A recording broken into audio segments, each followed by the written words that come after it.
This took place in the winter of 2021. I was 24 at the time, living in a small, economically depressed town in western Pennsylvania. I had just lost my job at a local hardware store and was desperate for anything that paid more than minimum wage.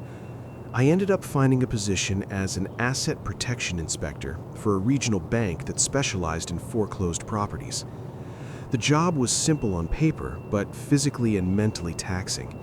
I was given a list of 15 to 20 properties a week, mostly rural farmhouses or suburban homes that had been sitting empty for months, sometimes years. My task was to drive out to these locations, often in the middle of the night to avoid scrappers, people who strip copper pipes from vacant houses, and perform a welfare check. I had to ensure the locks were intact, take photos of every room to document the condition, and check the basement for flooding or frozen pipes. Because I was covering such a large, mountainous area, I was often driving 3 or 4 hours between properties on back roads where cell service didn't exist. I worked the 10 p.m. to 6 a.m. shift because the bank wanted fresh documentation for their morning meetings. It was a lonely, eerie existence, spent entirely in the company of my flashlight and a heavy ring of master keys. The weirdness started in late October at a property we called the Blue Willow House, a Victorian-style home at the end of a long, unpaved driveway. It had been empty for 3 years. The first time I visited, the house felt like a time capsule. Dusty furniture, old calendars still on the walls, and a heavy smell of cedar. While I was in the kitchen taking photos of the sink for my report, I noticed something on the counter. It was a small plastic keychain shaped like a surfboard. My heart skipped a beat because I had that exact same keychain on my own car keys, or at least I thought I did. I reached into my pocket and felt my keys.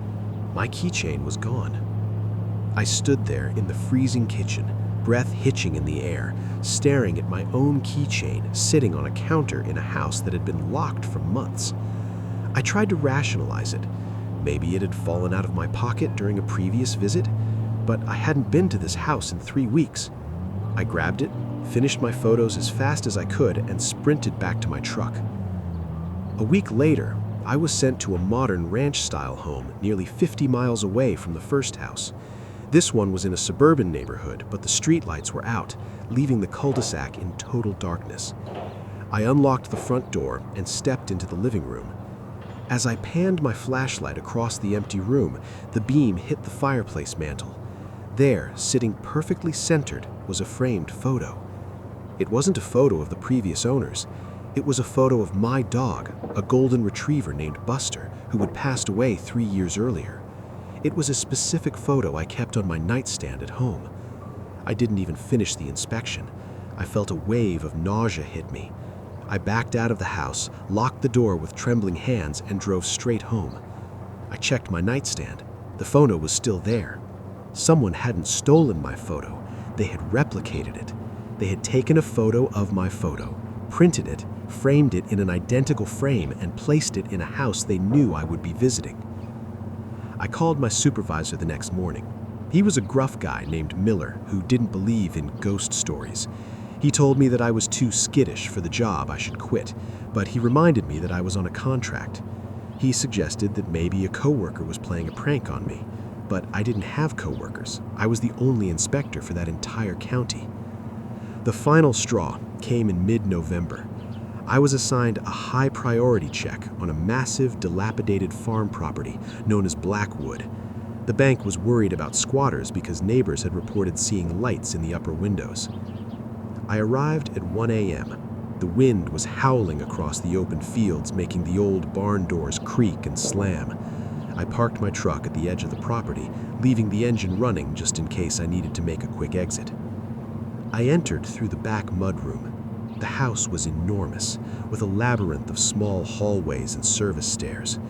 As I climbed the main staircase to check the second floor, I heard a sound that made me freeze mid-step.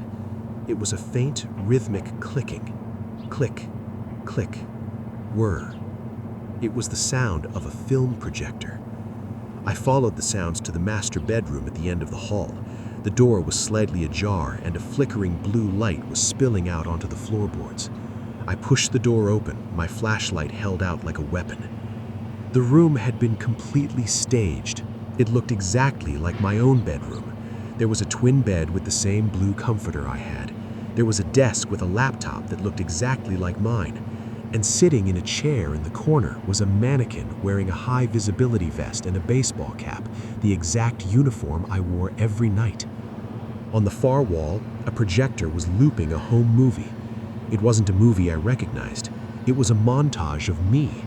It showed me at the grocery store, me pumping gas between inspections, me sitting in my truck eating a sandwich between inspections. The footage was grainy, taken from a distance with a long-range lens. Then the projector screen went black, and a single line of text appeared in white. "You missed the basement." I didn't think. I turned and bolted for the stairs. But as I reached the first floor, I heard the heavy thud of the basement door, the one I had already checked and locked, slowly creaking open. A hand reached out from the darkness of the doorframe. It wasn't a human hand.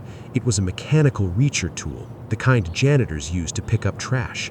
It was holding a small silver key. I didn't wait to see the rest of the person. I dove out the back door, ran to my truck, and floored it. As I sped down the driveway, I looked in my rearview mirror. A figure was standing on the porch of the Blackwood house. They weren't waving or shouting. They were just holding up a camera, the flash going off repeatedly as I drove away. I drove straight to the state police barracks and refused to leave until they sent someone out there. 2 troopers accompanied me back to the Blackwood Farm. When we entered the master bedroom, the projector was gone. The mannequin was gone. The bed and the desk were gone. The room was just a dusty, empty shell. However, when the police searched the basement, they found a hidden room behind a false wall in the coal cellar. It wasn't a living space, it was a dark room. Inside, they found thousands of developed photos. They weren't just of me, they were of the last 3 inspectors who had held my job before me. The police contacted the bank and found out that all 3 of those men had quit without notice and moved out of the state within the last 2 years. None of them had reported anything strange because they were all too terrified that the person following them would find them. The squatter was never caught. The police believe it was a former bank employee, someone who had access to the inspection schedules and the master key codes. He wasn't interested in the houses. He was interested in the people the bank sent to guard them. He treated the inspectors like characters in a play, watching them, learning their lives, and slowly moving in on them. I quit the bank the next morning. I didn't even go back for my final check. I had them mail it to a P.O. box. I moved 3 towns over and took a job at a busy, well-lit shipping hub. I never work alone anymore, and I never enter a building without knowing exactly who has the keys. Sometimes, when I'm at home and the house is quiet, I'll look at the photos on my wall and wonder if the frame is exactly the one I bought, or if someone, somewhere, is sitting in an empty house, staring at a replica of my life, waiting for the next inspector to walk through the door.